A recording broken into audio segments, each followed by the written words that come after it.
The question is that, well, do you occasionally wake up at night and think that, oh, damn, that admin password was not changed, or that is now laying out with all open ports in the internet, or any other? Have you had any security incidents? So maybe let's start with Tatu this time. Yeah, yes, absolutely. To answer the question, that you get shivers about security incidents, but I also think that you shouldn't, because security is a process issue and not something that you should lose sleep over. Like doctors can't worry about every decision they make and the adverse effects they might have, because they must rely on best practices and official guidelines. So it is always a process and organization problem, not this developer made a mistake sort of problem. But as I said, we're all people, so we of course agonize over past mistakes, and I'm not immune to that like anyone else. Joona, what about you? I think you mentioned you get shivers, or yeah, I get shivers, but Tatu was right that I should not. But main issues for me are that how could I explain all my concerns to others? So I have studied the field quite a bit, and it's actually adds the pain. So I know that there are lots of unknowns, things that I do not understand and that I don't know, and then there are also bunch of unknowns. So things that I should learn, but I don't ever have time to get on the pace with the stuff. So I need to study a lot all the time, and still I know that there are this bunch of issues that I should address, but I don't know how. I don't have time to understand them correctly. So yeah, I get shivers, and maybe the bottom line is always that how much I should invest on these concerns, and contrary to in creating business value. So the security field is always about like calculating the risk. So how much does this risk cost if it blows to my face, and how many euros I should spend on preventing that to happen, and that balancing that is not easy task to make, and yeah, that gets me shivers that I use too much time on these issues, or that I haven't addressed these issues, and balancing is hard. But isn't the main step in the process is to find out whose fault it was afterwards, or do we have other? Yes, that is the most important thing. Okay. What about Juho? Do you have a better process than just finding out whose fault it was? Well, yeah, probably my fault, but I think that it's a bit underestimated in a world like how much responsibility developers have nowadays, and it's almost like like medical type of thing, that where okay, we are not usually responsible for someone's life, but we are responsible for someone's really private data all the time, and this is why that these things have to be taken seriously. And I'm actually quite amazed how much the world has changed when I started as a professional programmer, because just think about the holes that I have been programming like 10 years ago. Hopefully they do not run anywhere still. But yes, and I would say that it has been really great that the security community and the developer community have sort of come together, and we are always trying to build the security inside the like development process, of course, and that's something that really helps, that you should always be open about security things and really raise the flags if you see something. And it's not a responsibility of just someone, but it's a responsibility of the whole team. So when we have these things sorted out, I sleep pretty well. But yes, I know there is responsibility, and there is huge responsibility, and we all should take it seriously. Matti, do you take it seriously? Well, definitely. And the first thing that came to mind about the security incidents is that when we see some news about the data leak or something like that happening in the world, I see perhaps a bit of hubris or something like that. People are laughing at the ones who made it possible or who made a mistake that allowed it to be possible. Perhaps instead of laughing at how could they be so stupid, it might be a good opportunity to learn from the other one's mistake and really consider that is my own table clean kind of thing. Perhaps not your own personal table, but is my project doing things well? And what Juho said about baking security in during the development process is really important. Sometimes I see things like we hurry and try to get a product done, and then maybe there's a security audit, or maybe there isn't, and then we like, oh crap, now we have to deploy.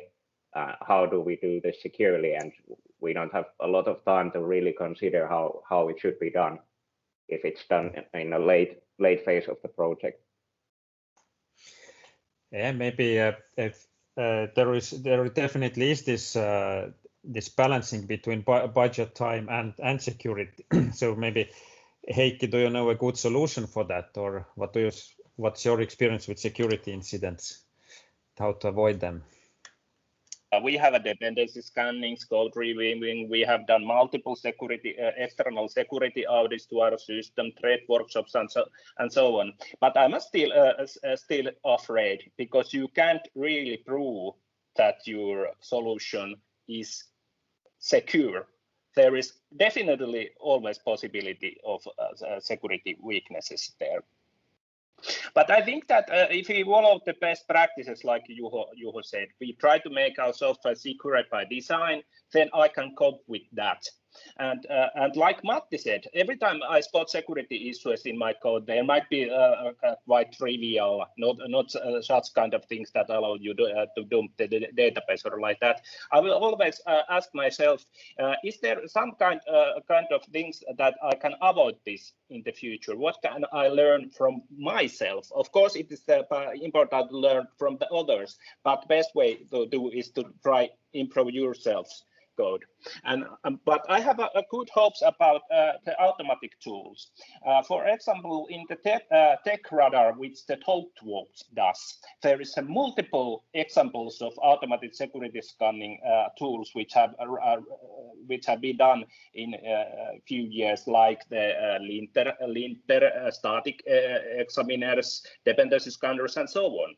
I think that there is a good opportunity in the future that we can move more to the automated way of proving the security. But of course, we can't relax from that. We must make the security as a part of design, not an afterthought, which was, I think, that the Juho's way of saying that.